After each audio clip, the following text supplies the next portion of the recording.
오늘 함께 묵상할 말씀은 고린도전서 2장 1절에서 16절입니다. 제목은 하나님의 지혜입니다.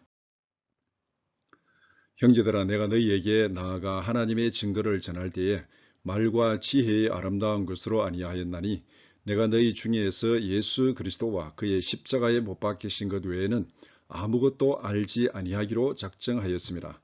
내가 너희 가운데 거할 때에 약하고 두려워하고 심히 떨었노라. 내 말과 내 전도함이 설득력 있는 지혜의 말로 하지 아니하고 다만 성령의 나타나심과 능력으로 하여 너희 믿음이 사람의 지혜에 있지 아니하고 다만 하나님의 능력에 있게 하려 하였노라. 그러나 우리가 온전한 자들 중에서는 지혜를 말하노니 이는 이 세상의 지혜가 아니요 또 이 세상에서 없어질 통치자들의 지혜도 아니요 오직 은밀한 가운데 있는 하나님의 지혜를 말하는 것으로서 곧 감추어졌던 것인데 하나님이 우리의 영광을 위하여 만세전에 미리 정하신 것이라. 이 지혜는 이 세대의 통치자들이 한 사람도 알지 못하였나니 만일 알았더라면 영광의 주를 십자가에 못 박지 아니하였으리라. 기록된 바 하나님이 자기를 사랑하는 자들을 위하여 예비하신 모든 것은 눈으로 보지 못하고 귀로 듣지 못하고 사람의 마음으로 생각하지도 못하였다 함과 같으니라. 오직 하나님이 성령으로 이것을 우리에게 보이셨으니 성령은 모든 것 곧 하나님의 깊은 것까지도 통달하시느니라. 사람의 일을 사람의 속에 있는 영 외에 누가 알리요? 이와 같이 하나님의 일도 하나님의 영 외에는 아무도 알지 못하느니라.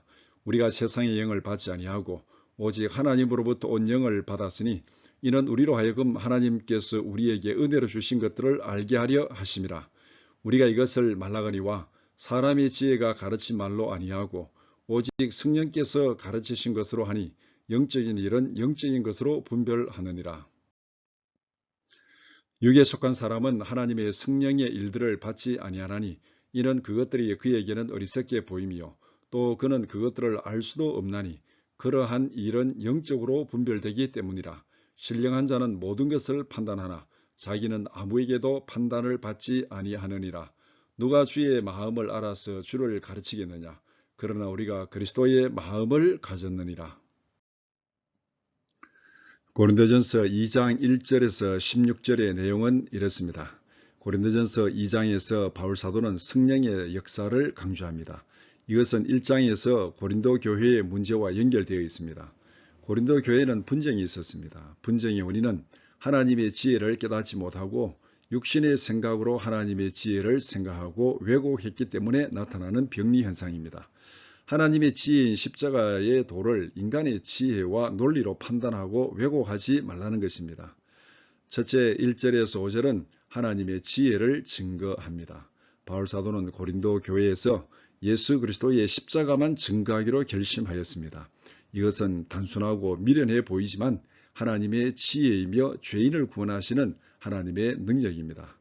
둘째 6절에서 13절은 성령을 통하여 드러난 지혜를 말씀합니다. 하나님의 지혜는 근본적으로 사람들에게는 감추어진 것입니다. 하나님의 지혜를 드러내어 깨닫게 하는 것은 성령이 하시는 일입니다. 성령의 도우심이 없이는 우리가 하나님의 지혜를 깨닫는다는 것은 불가능한 일입니다. 셋째 14절에서 16절은 육에 속한 자와 영에 속한 자를 말씀합니다. 사람 속에 있는 지혜가 사람의 소속을 결정합니다. 하나님의 지혜를 깨달은 사람은 영에 속한 사람입니다. 하나님의 지혜를 깨닫지 못한 사람은 육에 속한 사람입니다. 사람은 자기 안에 있는 지혜를 따라서 생각하고 행동할 수밖에 없습니다.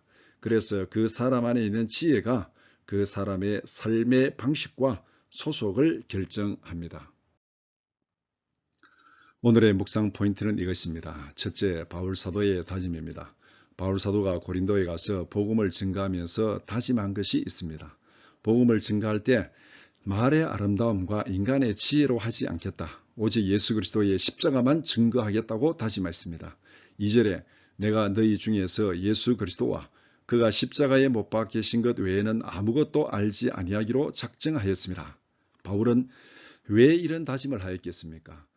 아마도 고린도에 오기 전에 아테네에서 복음을 전한 일에 대한 반성이었을 수도 있습니다. 그러나 이렇게 다짐한 더 큰 이유는 5절에 나타나 있습니다. 십자가의 도를 인간의 지혜와 논리로 이해시키는 것은 기본적으로 불가능한 것입니다. 십자가의 진리를 설득력 있는 아름다운 말과 논리적인 지혜로 전하고 설명해도 믿음을 생기게는 할 수 없습니다. 복음을 깨닫게 하고 믿게 하는 것은 전도의 미련한 방법을 통해서 역사하시는 성령의 사역입니다. 그래서 바울 사도는 복음을 전함에 있어서 인간의 말과 지혜로 하지 아니하고 성령의 능력으로 오직 예수 그리스도의 십자가 이야기만 증거하겠다고 다짐한 것입니다. 오늘날 복음을 전하는 우리의 방법은 어떻습니까? 바울 사도의 다짐에 역행하려는 유혹을 많이 받게 됩니다.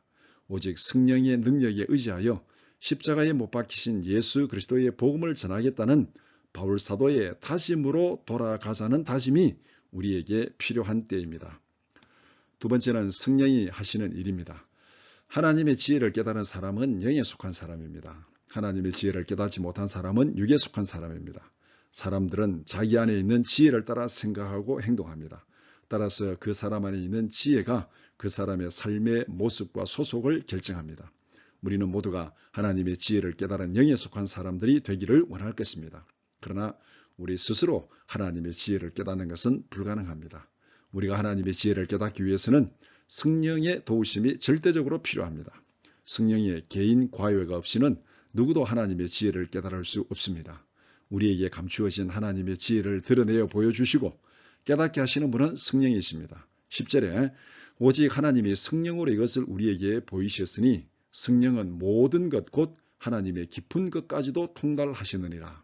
성령이 우리에게 보여주시고 깨닫게 하시는 하나님의 지혜는 인간을 구원하여 하나님의 영원한 생명과 영원한 영광에 참여하게 하는 하나님의 구원입니다.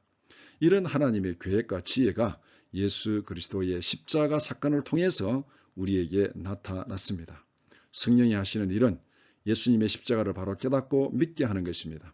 그래서 바울 사도는 성령의 능력에 의지하여 예수 그리스도의 십자가 이야기만 전하기로 작정한 것입니다.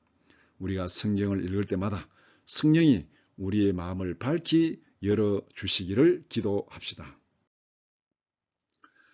이렇게 기도하면서 하루를 시작합시다. 첫째, 나의 지혜, 나의 생각이 아니라 성령의 인도하심을 따르게 하소서.